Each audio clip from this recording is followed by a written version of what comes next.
ಉತ್ತರಾಖಂಡದ ಘಟನೆ ನಾನು ಈಗಾಗಲೇ ಟ್ವೀಟ್ ಮಾಡಿದ್ದೇನೆ. ಇಡೀ ಇವತ್ತಿನ ಹೊಸ ಪ್ರಜಾಪ್ರಭುತ್ವದ ವ್ಯವಸ್ಥೆಯಲ್ಲಿ ತಲೆ ತಗ್ಗಿಸುವಂಥ ಒಂದು ವಿಚಾರ ಇದು. ಇಡೀ ದೇಶ ಅರ್ಥ ಮಾಡ್ಕೊಳ್ಬೇಕು. ಮಲ್ಲಿಕಾರ್ಜುನ್ ಖರ್ಗೆ ಅವರು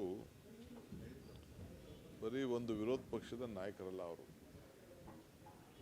ಮಹಾತ್ಮ ಗಾಂಧೀಜಿಯವರು 100 ವರ್ಷದ ಹಿಂದೆ ಈ ದೇಶಕ್ಕೆ ಸ್ವಾತಂತ್ರ್ಯ ತಂದುಕೊಟ್ಟಂಥ ಪಕ್ಷದ ಸ್ಥಾನದಲ್ಲಿ ಆ ಜವಾಬ್ದಾರಿಯನ್ನು, ಆ ಪಕ್ಷದ ಜವಾಬ್ದಾರಿಗೆ ಇವತ್ತು 100 ವರ್ಷದ ನಂತರ ಅಧ್ಯಕ್ಷರಾಗಿ ಸೇವೆ ಮಾಡ್ತಾ ಇದ್ದಾರೆ. ಇಡೀ ವ್ಯವಸ್ಥೆ, ಹೋರಾಟ ಎಲ್ಲ ಕೂಡ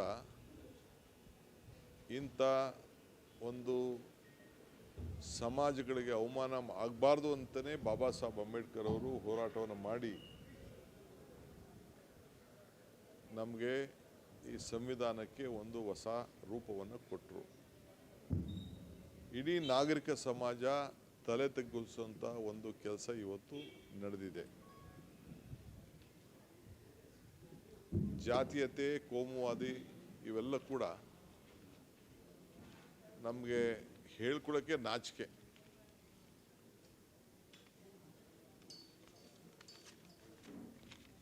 ಇವತ್ತು ಏನು ಈ BJP ನಾಯಕರುಗಳು ಮಾಡಿದ್ದಾರೆ, ಈ ದೇಶದ ಎಲ್ಲ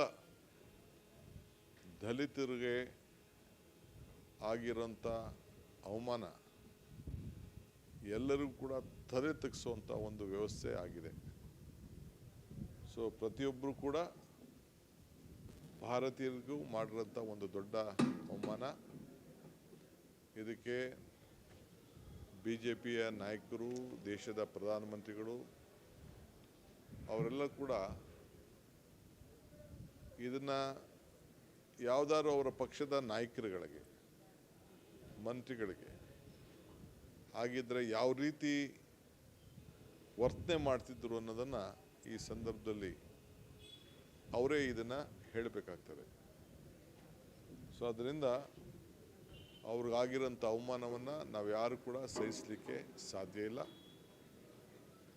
ಇದು ನಾನು ಇಡೀ ರಾಜ್ಯದ ಒಬ್ಬ ಮುಖ್ಯಮಂತ್ರಿ ಆಗಲ್ಲ, ಒಬ್ಬ ಸಾಮಾನ್ಯ ಒಂದು ವ್ಯಕ್ತಿಯಾಗಿ ಇಡೀ ದೇಶದ ಜನತೆಗೆ ಒಂದು ದೊಡ್ಡ ಸಂದೇಶವನ್ನು, ಇಂಥ ನಾಯಕರಿಗಾಗಿರುವಂಥ ಒಂದು ಅವಮಾನದ ಬಗ್ಗೆ ಒಂದು ದೊಡ್ಡ ಕ್ಷಮಾಪಣೆಯನ್ನು ಜನತೆಗೆ, ದೇಶದ ನಾಗರಿಕರಿಗೆಲ್ಲರೂ ಕೂಡ ಕ್ಷಮಾಪಣೆಯನ್ನು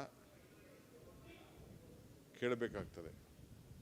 ಮತ್ತು ಸರ್ಕಾರ ಯಾರ್ಯಾರು ಇಂಥ ವ್ಯವಸ್ಥೆ ಮಾಡಿದ್ದಾರೆ ಅವರೆಲ್ಲರ ಮೇಲೂ ಕೂಡ ಸೂಕ್ತ ಕ್ರಮವನ್ನು ಕೈಗೊಳ್ಳಬೇಕು ಕೇಂದ್ರ ಸರ್ಕಾರ ಅಂಥೇಳಿ ನಾನು ಒತ್ತಾಯವನ್ನು ನಾನು ಮಾಡ್ತಾ ಇದ್ದೇನೆ.